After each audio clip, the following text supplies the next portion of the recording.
Welcome one and all to Biz Talk with Sean. So what we're talking about today is a poverty mindset versus a wealth mindset. Because we're about to get our stimulus checks in the not too distant future, and I want to make sure that some of you don't get scammed, don't get pushed around, or don't make pretty obvious mistakes. I say obvious because those in certain areas, like for example stocks, because that's what I'm going to talk about today, is investing in stocks. But there are some people that are going to completely blow their money as if they just played the lottery. And some are going to even lose their money, like lose more than what they just got in stimulus. So let's jump into it. What is a poverty mindset? The biggest differentiator of a poverty mindset versus, biggest differentiator from a poverty mindset and a wealth mindset is a wealth mindset looks at the long term and a poverty mindset looks at the short term. That's the big difference if you want to break it down and oversimplify it. So let me give you a couple of examples. Oh, that's going to grind into my neck. So, my father, he owned RH Factor Insurance. His name's David Heupel, Heupel. And RH Factor Insurance was built from scratch. It's an insurance agency that he built from absolutely nothing. And he built it into something pretty considerable. I went to private schools and all of that after just a few years, and every summer, 4th of July, we would go on a vacation. We started out just camping at Detroit Lake, then Walla Walla Lake, and then we started staying at the Inn at Spanish Head, where you can take the elevator all the way down to the beach and just walk out to the water, or you can go to the 3rd floor and they had an actual arcade. I don't know if it's still there, but just like coins and everything, it was awesome. It was great for a nerdy kid. 5.5 more months, then I'm allergy free. But my father, despite what he built, was of a poverty mindset.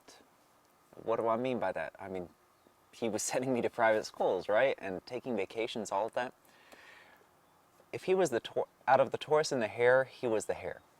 He was running, and anybody that knows anybody that works in insurance, like as an insurance salesperson or owning an insurance agency, they are strongly at risk of heart attack. In fact, one of my former colleagues, she is engaged to a former client of mine who sold insurance. And this guy used to train professional athletes. Like seriously, this guy is in the best shape of his life. And she was worried about him having a heart attack, and I don't blame her. I don't. And my father, he was always working. He never stopped working.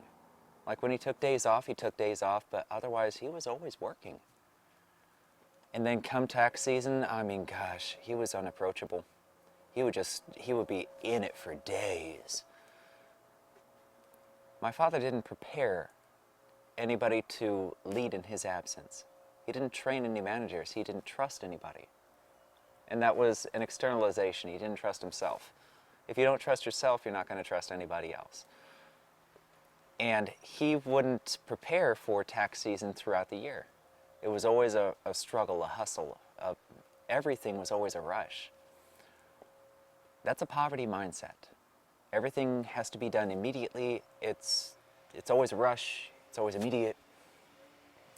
But then fast forward to a wealth mindset. A wealth mindset would be my uncle. My Uncle John, he worked at a job for pretty much all his life. He was an engineer over at Intel. And he was slow and steady in every way, shape, and form. He pinched pennies whenever he could, which I'm sure given my family's heritage, there's a Jewish joke in there. But he was always like going for like, this canned food's on sale. And he would stock up when it was really on sale. And he never went hungry. He owns his house and he is a certified millionaire at this point. multimillionaire. And he invested into certain stocks. He played it safe. He looked at the long term. He was always looking at the long term. Like, oh, what about next month? He was never worried about that crap. He was always looking at several years down the road. And he was always preparing for several years down the road. That's the difference between a poverty mindset and a wealth mindset. Is a wealth mindset will, unlike my father, teach people, teach their children, or if they own a company, teach people to run that company for them so that they can free up their time to do other things. A poverty mindset is insecure. And a poverty mindset won't teach others to do what they feel is too valuable to trust others with. It's very insecure. And a poverty mindset doesn't look for the long term. So let's jump into stocks because you're about to get stimulus checks. And you're going to want to invest those stimulus checks, right? Tell me if I'm wrong. So, or at least some of you are going to be investing your stimulus checks. Because I made another video, I don't know if it was published yet, because I have to wait on CCTV with these videos. But it basically talked about, hey, don't jump on the first college you see. Go for regionally accredited, not nationally accredited. Yes, I know it's counterintuitive, blah, blah, blah. I made a video on that. But don't jump into a college right away until you watch it, because I actually used to work for a college, and I've actually been tutoring college students for the past 10 years. But in this case, some of you are going to want to invest into stocks. And that's not a bad idea. The stock market is down, it's got nowhere to go but up. And it will go up. Probably not as fast as some people hope it will, but it's going to go up. So this is not a bad time to invest.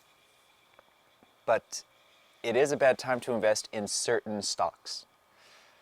So how do you know which stocks are good and which ones are bad? I'm going to give you the world's most basic overview that is actually viable. So number one, if you're going to invest in, I know some people that have invested into stocks very well. My uncle is one of them.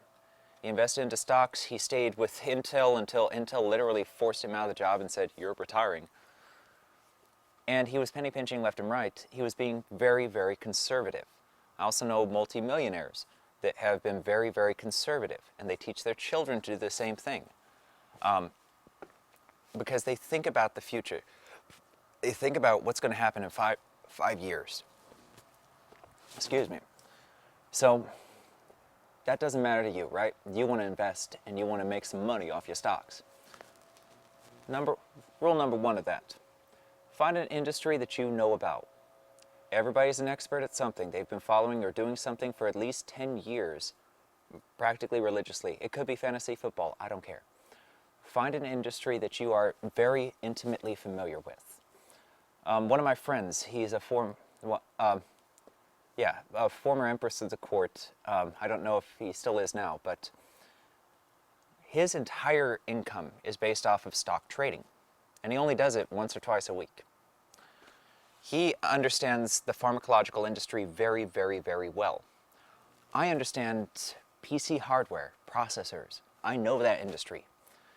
And I personally plan on investing into AMD, Advanced Micro Devices. They're a competitor for Intel, because I know that industry pretty darn well, and I've been watching the trends.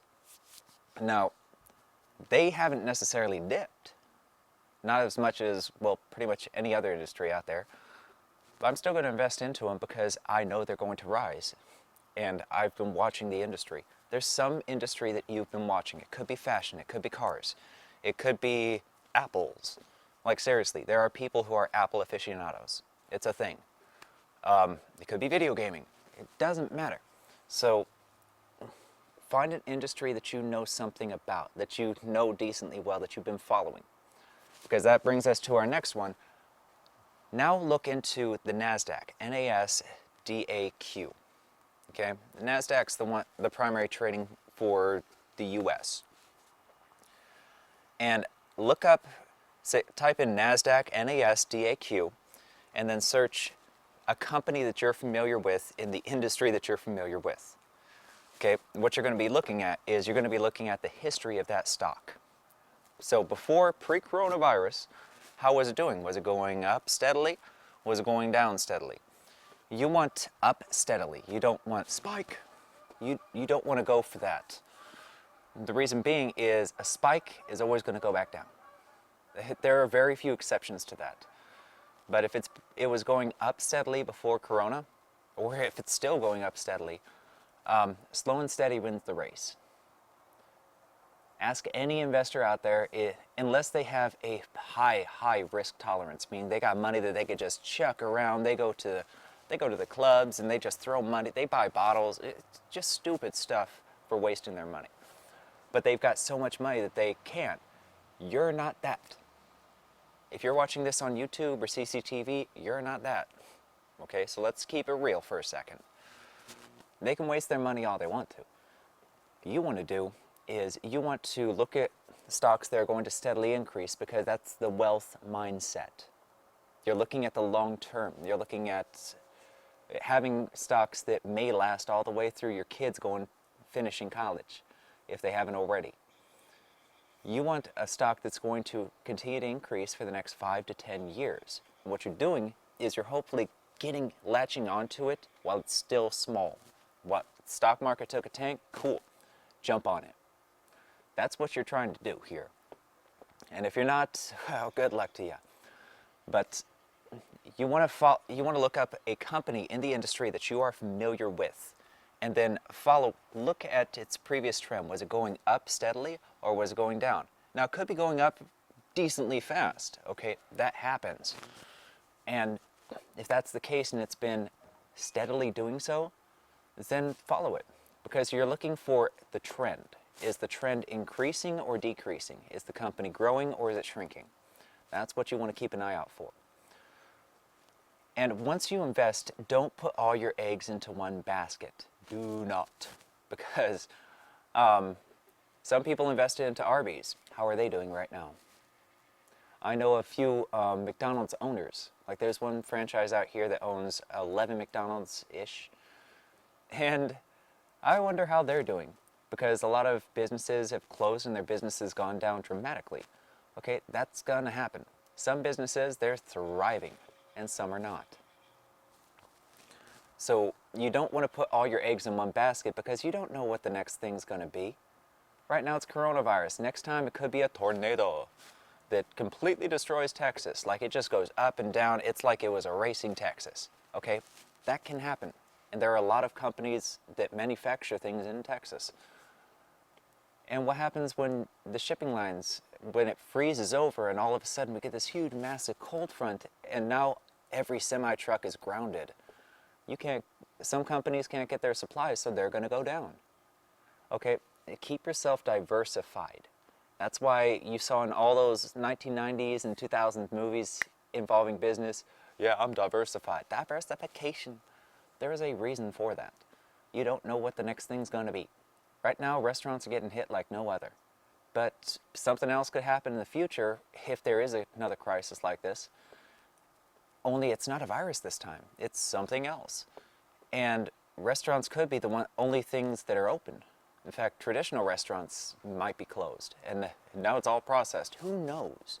That's why you've got to diversify. Nobody should ever presume that they know everything. Never. So you do want to stay within your industry usually, but don't just keep all of your stocks to one industry. Or at least I'm not going to. So I know about AMD, Intel, I know that flame war, but I'm also going to invest into some pharmacological stocks, and I'm going to invest into some cannabis stocks, because those are going to rise. Those are industries that I personally know about. On the cannabis side, I've got to look up some companies. On the pharmacological side, I'm probably not going to go for Bayer or any of those, but I might. I need to do my research. And that's what you should be doing right now. You've got downtime. So take advantage of this downtime before your stimulus checks come in and before you throw your money away into random stocks. Because you do want to, what I'm going to do personally, because I can't construe this as advice, because if any of you take that advice, like, no, this is not advice, this is me talking. And hopefully you're listening.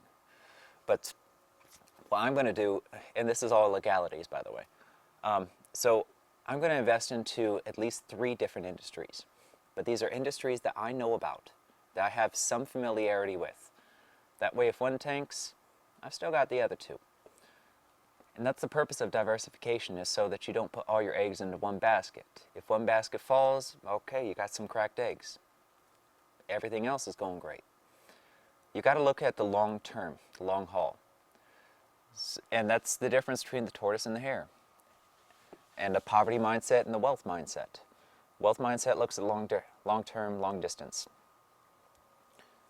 Diversification. Oh, and last but not least, penny stocks. Okay, a good way to diversify is to invest into stocks that you know about from companies you know about. But if you have a higher risk tolerance, meaning you're okay with a few bucks going missing, penny stocks are a good way to go. And the general rule of thumb is 1 in 20, meaning out of 20 different stocks that you can invest just literally pennies into to buy stock, 1 out of those 20 is going to skyrocket and boom. The other 19, they're just going to flop and just disappear. You just wasted that money. But that one that does go up, you caught it at pennies, and then it goes up to dollars or tens of dollars. That's a lot of money. That's a lot of increase. So I want you guys to just be safe out there. Remember, industry you know, preferably companies that you know, and diversify.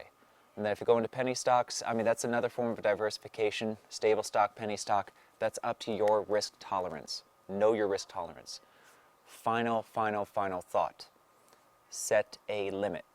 So if you're getting into a stock to sell, set your limit. If you're getting into a stock for long term, okay, buy it low, ride it out. You're going to see ups and downs, don't panic, just ride it out. That's what my uncle does, and he is a multi-millionaire. Okay? But if you're buying a certain stock, like a coronavirus stock, I'll call it that, to where once the coronavirus crisis ends, it's going to go back to normal, and you just want to sell, then set your limit. Don't exceed that limit, otherwise what will end up happening is it'll exceed that limit probably, and then it'll exceed, and you know what, this is still going up, cool, and then it just completely tanks. And then you lost every bit of gain that you had. You might have even lost more money than what you put in there, meaning you owe money now instead of making money. Okay, don't be that person. Diversify, stick to an industry you know, start with the companies you know, look into their background, and diversify, please diversify if you're going to be investing into stocks. And just be cautious out there, take your time and research. Don't rush into anything. Rushing is a poverty mindset. Don't go into that, please. You folks stay safe out there, okay? I'm going to turn this off because America.